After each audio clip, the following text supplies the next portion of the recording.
الصلاۃ والسلام علیک یا سید یا رسول اللہ وعلی آلک و صحابک یا سید یا نبی اللہ رب اشرح لی صدری ویسر لی امری واحلل عقدۃ من لسانی یفقهوا قولی واجعل لی وزیرا من اہلی رب زدنی علما رب زدنی علما رب زدنی علما رب یسر ولا تعسر وتمم بالخیر وبک نستعین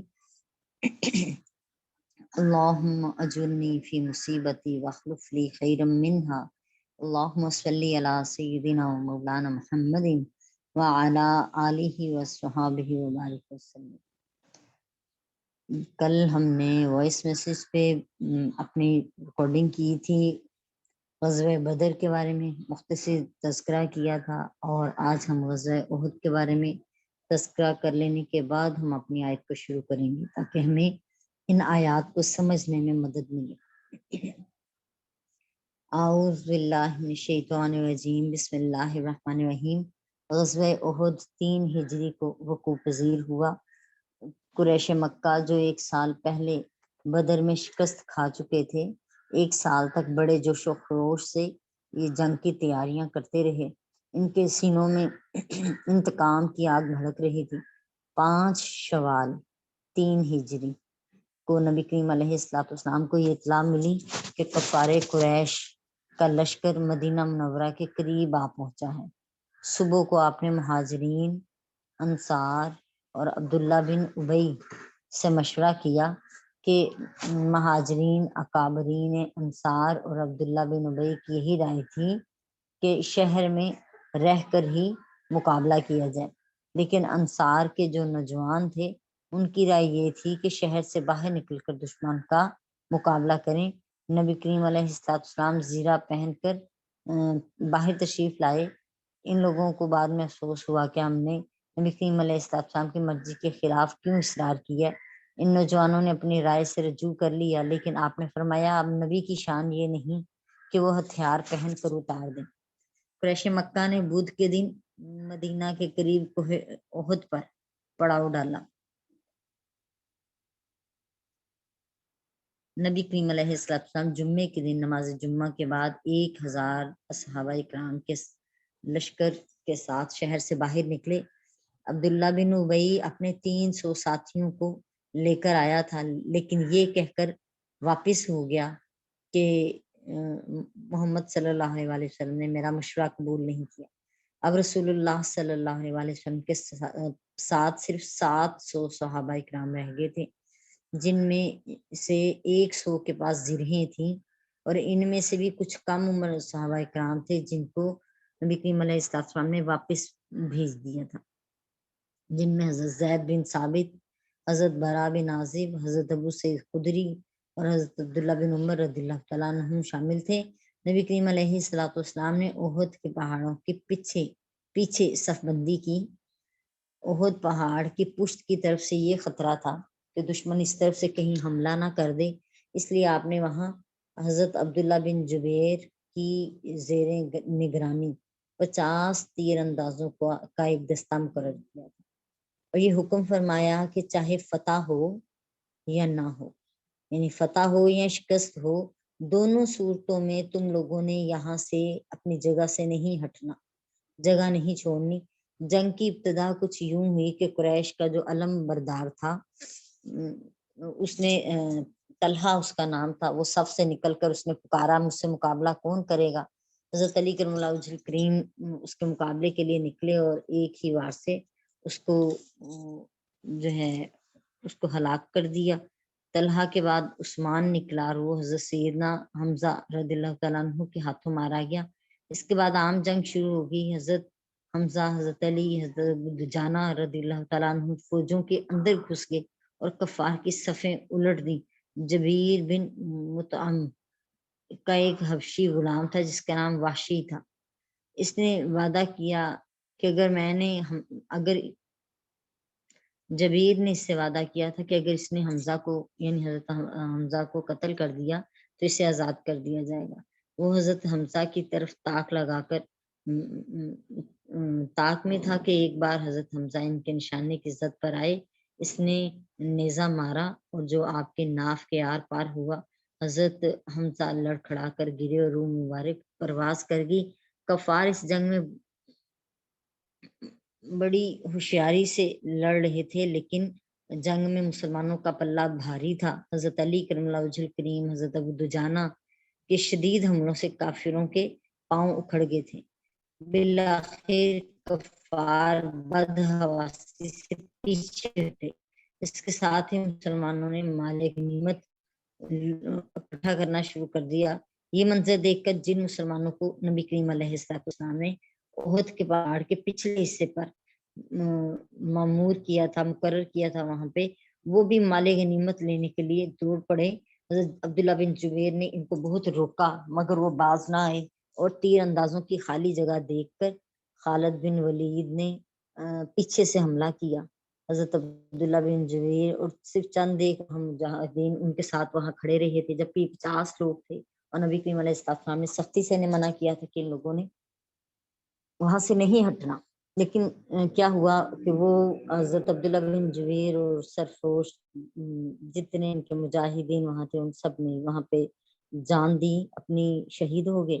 اب مشرکین کا راستہ صاف تھا، مسلمان مال لوٹنے میں مشغول تھے۔ اچانک پلٹ کر دیکھا تو ان کے سروں پر تلواریں تھیں۔ بدحواسی میں اب پیچھے سے بھی کفار نے حملہ کیا، اور فرنٹ سے جہاں سے وہ پیچھے ہٹے تھے وہاں سے بھی انہوں نے دوبارہ سے ان کو ہمت ہوئی، اور اب درمیان میں مسلمان ہیں، اور آگے سے پیچھے سے دونوں طرف سے کفار جو ہیں ان کے سر پر تھے۔ دونوں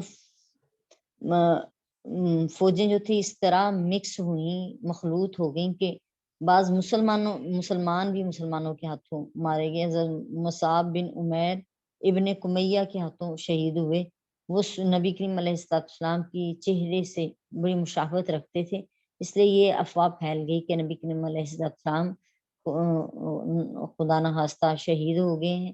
اس افواہ سے بدحواسی اور مایوسی اور بڑھ گئی، اور افراتفری پھیل گئی، مسلمان گھبرا گئے۔ بوکھلاہٹ میں دوست اور دشمن کی بھی تمیز نہ رہی۔ اسی ہنگامے میں حضرت حذیفہ رضی اللہ تعالیٰ عنہ کے والد یمان بھی مسلمانوں کے ہاتھوں شہید ہو گئے۔ نبی کریم علیہ السلام کے جانثار صحابہ برابر لڑتے رہے، لیکن ان کی آنکھیں نبی کریم علیہ السلام کو تلاش کر رہی تھیں۔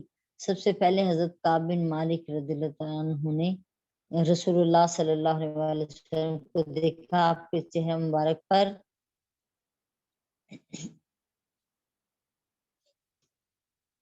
آپ کی آنکھیں نظر آ رہی تھیں، اور حضرت کعب بن مالک زور سے پکار رہے تھے، اے مسلمانوں، رسول اللہ صلی اللہ علیہ وسلم یہاں ہیں۔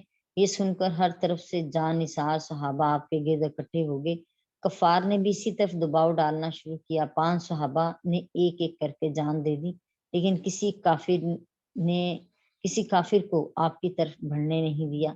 عبداللہ بن کمیہ مسلمانوں کی صفوں کو چیرتا ہوا آگے بڑھا، اور نبی کریم علیہ السلام کے قریب پہنچا، اور آپ کے چہرے مبارک پر تلوار ماری، جس کی چوٹ سے جو چہرے پہ آپ نے مغفر پہنا ہوا تھا، یہ تھا لوہے کا ہی، جس کی 2 کڑیاں جو ہیں وہ ٹوٹ گئیں، اور وہ چہرے مبارک پر چبھی۔ چاروں طرف سے تلواروں سے حملے ہو رہے تھے، تیر پھینکے جا رہے تھے۔ یہ دیکھ کر جانثاروں نے آپ کو دائرے میں لے لیا۔ حضرت ابو دجانہ آپ کے لیے ڈھال بن گئے، اور جو تیر بھی آتے اپنی پیٹھ پر کھاتے۔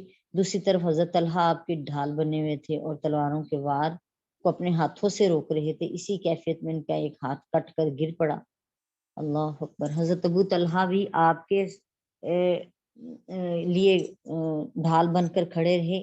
صحیح بخاری شریف میں یہ واقعہ سارا بیان ہے کہ نبی کریم علیہ السلام پہاڑ کی چوٹی پر چڑھ گئے، دشمن ادھر نہیں آ سکیں گے، لیکن ابو سفیان نے دیکھ لیا اور فوج لے کر پہاڑی پر بھی چڑھا، لیکن حضرت عمر اور دیگر صحابہ کرام نے پتھر برسانے کی وجہ سے وہ آگے بڑھ نہ سکا۔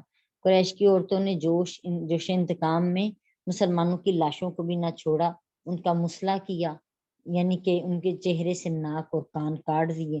ہند نے ان کے کٹے ہوئے اعضاء کا ہار بنا کر اپنے گلے میں ڈالا۔ حضرت سیدنا حمزہ رضی اللہ تعالیٰ عنہ کی لاش پر وہ گئی اور ان کا پیٹ چاک کر کے کلیجہ نکالا اور کچا چبا گئی۔ غزوہ احد میں 70 مسلمان شہید ہوئے اور 22 کافر مارے گئے۔ اللہ اکبر اللہ۔ آتے ہیں اپنے سبق کی طرف۔ سورہ آل عمران کی آیت نمبر 121 ہے۔ اعوذ باللہ من الشیطان الرجیم، بسم اللہ الرحمن الرحیم۔ وَإِذْ غَدَوْتَ مِنْ أَهْلِكَ تُبَوِّئُ الْمُؤْمِنِينَ مَقَاعِدَ لِلْقِتَالِ وَاللَّهُ سَمِيعٌ عَلِيمٌ۔ وَإِذْ غَدَوْتَ، اور جب آپ صبح سویرے، من اہلکا، اپنے گھر سے، تبوئ المؤمنین، نکلے آپ اور بٹھا رہے تھے آپ مومنوں کو، مقاعدہ، ان کے ٹھکانوں پر، للقتالی، جنگ کی جگہ پہ، واللہ سمیع علیم، اللہ تعالیٰ خوب سننے والا، خوب جاننے والا ہے۔ اس وقت کو یاد کیجئے جب آپ صبح کو اپنے گھر سے نکلے، اس حال میں کیا مومنوں کو جنگ کے لیے مورچوں پر بٹھا رہے تھے، اور اللہ بہت سننے والا اور خوب جاننے والا ہے۔ اس سے پہلی آیت میں اللہ تعالیٰ نے فرمایا تھا، اور اگر تم صبر کرو اور اللہ سے ڈرتے رہو تو ان کا مکر و فریب تمہیں کوئی نقصان نہیں پہنچا سکتا۔ اور ان آیتوں میں جنگ بدر اور احد کا تذکرہ کیا گیا ہے۔ جنگ احد میں مسلمانوں کی تعداد زیادہ تھی اور وہ جنگ کی تیاری بھی کر کے گئے تھے، لیکن چونکہ بعض مسلمانوں نے نبی کریم علیہ السلام کے حکم کی خلاف ورزی کی تو وہ شکست کھا گئے۔ اور جنگ بدر میں مسلمانوں کی تعداد بڑی کم تھی، وہ 40 آدمیوں کے ایک تجارتی قافلے پر حملے کے لیے نکلے تھے، لیکن ان کا سامنا کسی بڑے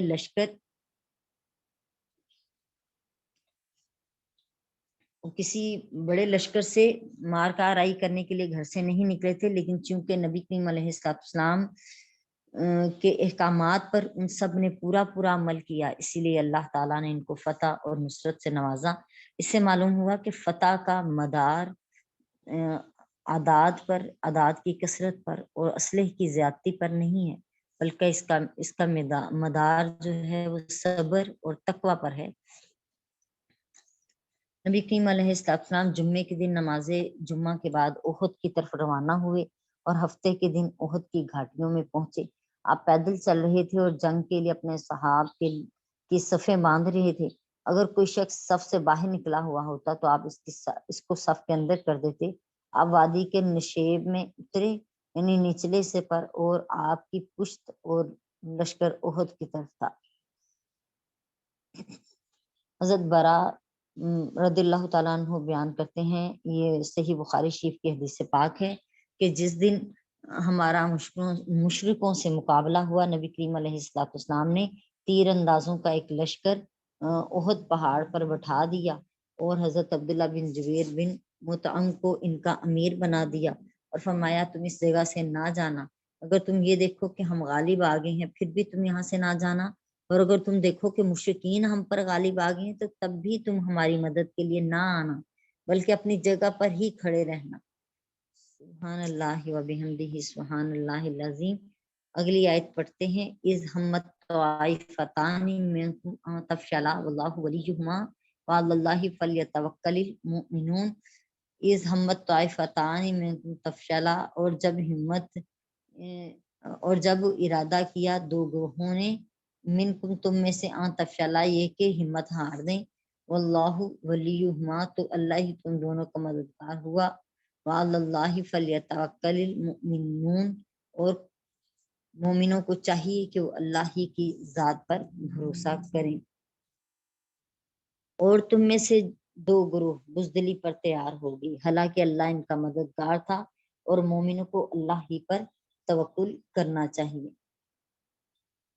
حضرت موسیٰ بن عقبی رضی اللہ تعالیٰ عنہ بیان کرتے ہیں کہ جب عبداللہ بن ابی اپنے 300 ساتھیوں کو لے کر واپس چلا گیا تو مسلمان کی 2 جماعتوں کے دل بیٹھ گئے، اور یہ دونوں جماعتیں بنو حارثہ اور بنو سلمہ تھی، لیکن اللہ تعالیٰ نے ان کو بچا لیا اور وہ نبی کریم علیہ السلام کے سامنے ثابت ہوئی۔ مشرکین نے مسلمان پر 3 بار حملے کیے اور ہر بار پسپا ہوئے، یعنی شکست کھائی انہوں نے۔ جن 50 تیر اندازوں کو نبی کریم علیہ السلام نے احد کے پہاڑ کی پشت پر کھڑا کیا تھا، انہوں نے جب دیکھا کہ کفار مغلوب ہو گئے ہیں اور شکست کھائی ہے انہوں نے، تو اللہ تعالیٰ نے ہمارے بھائیوں کو فتح عطا کی ہے۔ باخدا اب ہم یہاں بالکل نہیں بیٹھیں گے، اور جس جگہ نبی کریم علیہ السلام نے بیٹھنے کا حکم دیا تھا وہ وہاں سے ہٹ گئے، اور یہی حکم عدولی ان کی شکست کا سبب بنی۔ جب مشرکین کے لشکر نے دیکھا کہ مسلمان بکھر گئے ہیں تو انہوں نے احد کی پہاڑ کے پشت سے حملہ کر دیا۔ مسلمان مال غنیمت لوٹنے میں مشغول تھے کہ وہ اچانک تیروں اور تلواروں کے زد میں آ گئے، اور کسی پکارنے والے نے بلند آواز سے پکار کر کہا کہ اللہ کے رسول قتل کر دیے گئے ہیں۔ یہ خبر سن کر مسلمانوں کی رہی سے ہی کمر بھی ٹوٹ گئی، بہت سے مسلمان شہید کر دیے گئے، بہت سے صحابہ کے پاؤں اکھڑ گئے، اور اللہ تعالیٰ نے نبی کریم علیہ السلام کو ثابت قدم رکھا۔ آپ مسلمانوں کو آوازیں دے کر بلا رہے تھے۔ آپ اس وقت احد کی پہاڑ گھاٹیوں میں، جس کا نام مہراس تھا، اس گھاٹی کے قریب تھے، کئی صحابہ آپ کے پاس وہاں پہنچ گئے۔ ادھر دوسری طرف جب مسلمانوں کو رسول اللہ صلی اللہ علیہ وسلم نہیں ملے تو وہ ہمت ہار بیٹھے۔ کچھ نے تو یہ کہا کہ نبی کریم علیہ السلام نہیں رہے، اب لڑنے کا کیا فائدہ ہے، اور کچھ نے یہ کہا کہ اگر اللہ کے رسول شہید ہو گئے تو کیا تم اپنے دین کی حمایت میں نہیں لڑو گے؟ تم اپنے دین کی حمایت میں لڑتے رہو یہاں تک کہ اللہ تعالیٰ کی بارگاہ میں شہادت کی حالت میں ملاقات کرو۔ یہ حضرت انس بن نضر نے کہا تھا، اور بنو کشیر میں سے کسی نے کہا کہ اگر ہمارے دین میں کچھ بھلائی ہوتی تو ہم یہاں قتل نہ کیے جاتے، نعوذ باللہ۔ یعنی کچھ کے ایمان کمزور ہونے کی وجہ سے ایسے بھی جملے کچھ نے بولے۔ نبی کریم علیہ السلام اپنے صحابہ کو ڈھونڈ رہے تھے اور ان کو بلا رہے تھے۔ صحابہ کی ایک جماعت ثابت قدمی سے آپ کے ساتھ ساتھ تھی، ان میں سے حضرت طلحہ بن عبید اللہ، حضرت زبیر بن عوام بھی تھے۔ ان صحابہ نے تا دم مرگ آپ سرکار دو عالم علیہ السلام کا ساتھ دینے پر بیعت کی تھی۔ انہوں نے اپنے آپ کو نبی کریم علیہ السلام کے لیے ڈھال بنایا ہوا تھا۔ ان میں سے 6 یا 7 صحابہ آپ پر جو ہے ڈھال بن کر بنے رہے اور شہید ہو گئے، اور وہ آپ کے ساتھ مہراس نامی گھاٹی میں ہی چل رہے تھے۔ رسول اللہ صلی اللہ علیہ وسلم کا پتہ چلنے کے بعد سب سے پہلے حضرت کعب بن مالک نے آپ کو دیکھا۔ آپ کا چہرہ مغفر میں چھپا ہوا تھا، یعنی یہ ایسا اوزار تھا، آلہ تھا جو جسے چہرہ جیسے زیرہ ہوتی ہے، لباس تھا جو چہرے کے اوپر پہننے والا تھا، صرف آپ کی آنکھیں نظر آ رہی تھیں۔ انہوں نے آنکھوں سے آپ سرکار دو عالم علیہ السلام کو پہچان لیا اور بلند آواز سے چلائے، اللہ اکبر، یہ ہیں رسول اللہ صلی اللہ علیہ وسلم۔ اس وقت آپ کا چہرہ زخمی تھا، اور ایک دانت سامنے کے 4 دانتوں میں سے دائیں جانب کے نیچے والا دانت کا ایک حصہ شہید ہو چکا تھا۔ اللہ اکبر۔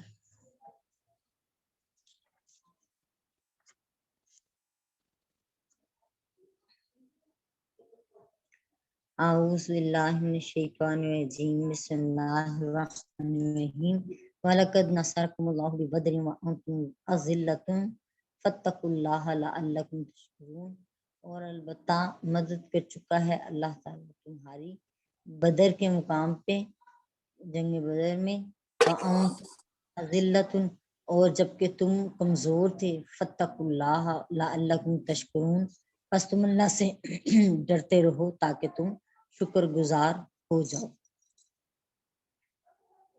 اور بے شک اللہ نے بدر میں تمہاری مدد کی تھی اس حال میں کہ تم کمزور تھے، سو تم اللہ سے ڈرتے رہو تاکہ تم شکر ادا کرو۔ اس سے پہلی 2 آیتوں میں اللہ تعالیٰ نے جنگ احد کا واقعہ بیان کیا، اور اب ان آیات میں جنگ بدر کا تذکرہ فرما رہے ہیں، کیونکہ جنگ بدر میں مسلمان نہایت بے سر و سامانی کی حالت میں تھے، اور کفار بہت تیاری اور اسلحہ کی فراوانی کے ساتھ تھے۔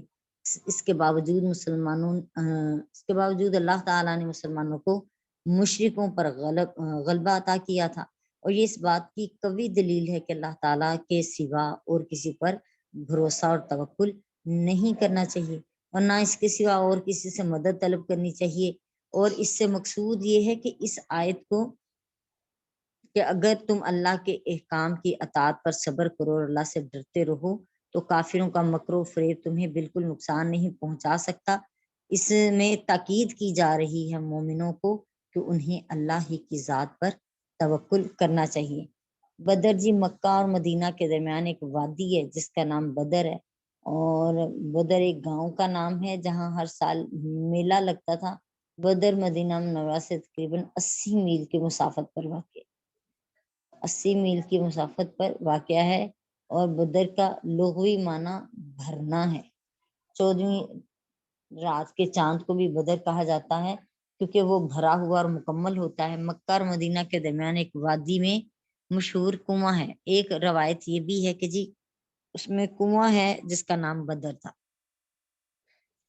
اس آیت میں اللہ تعالیٰ نے فرمایا کہ بے شک اللہ نے بدر میں تمہاری مدد کی اس حال میں کہ تم کمزور تھے۔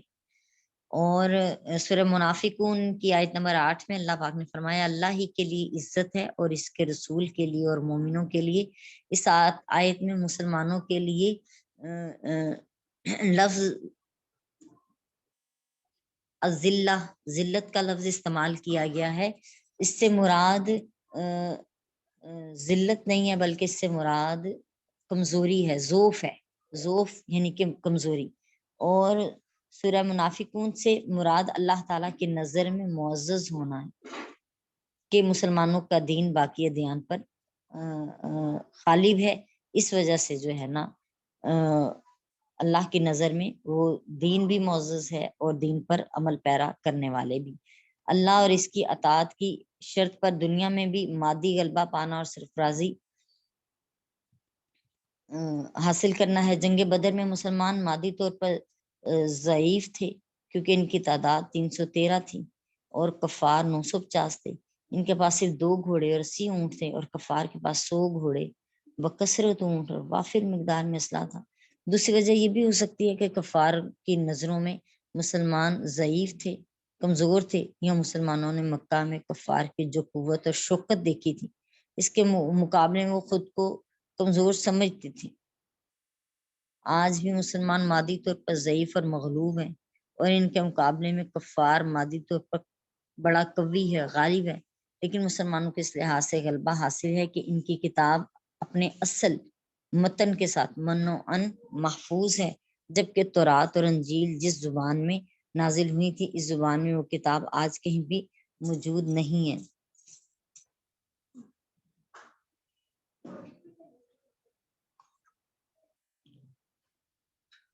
قرآن مجید میں کسی ایک لفظ کی تبدیلی یا کمی اور بیشی نہیں ہے، جبکہ تورات اور انجیل تبدیل ہو چکی ہے۔ متن قرآن کے ہزاروں بلکہ لاکھوں حافظ موجود ہیں، جبکہ تورات اور انجیل کا کوئی ایک حافظ بھی دنیا میں نہیں پایا گیا۔ قرآن کا چیلنج ہے کہ اس کی کسی ایک صورت جیسی اسی صورت بنا لاؤ، اور آج تک کوئی اس چیلنج کو قبول نہیں کر سکا۔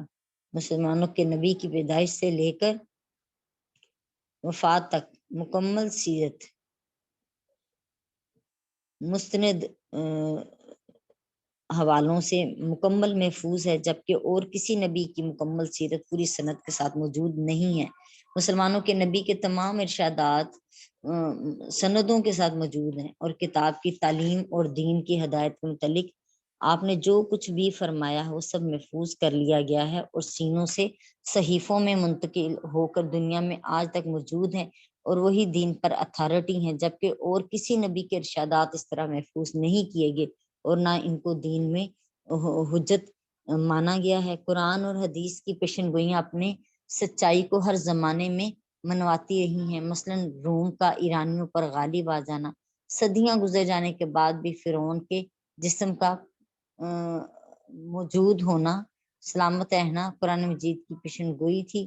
قرآن مجید کی کسی صورت کی مثال نہ لا سکنا اور اس میں کمی بیشی اور تغیر نہ ہونا بھی یہ اس کا معجزہ ہے۔ قرآن مجید نے معیشت کا جو نظام پیش کیا ہے اس کے مقابلے میں تمام معاشی نظاموں کا ناقص ہونا، یہ سب چند مثالیں ہیں جن سے واضح ہے کہ مسلمان اپنی بے عملی اور بد عملی کی وجہ سے خواہ مادی طور پر ضعیف اور مغلوب ہوں، لیکن ان کا دین تمام دینوں پر غالب ہے۔ سورہ فتح کی آیت نمبر 28 ہے، اللہ وہی ہے جس نے اپنے رسول کو ہدایت اور دین حق کے ساتھ بھیجا تاکہ اس کو تمام ادیان پر غالب کر دے، اللہ تعالیٰ کافی گواہ ہے۔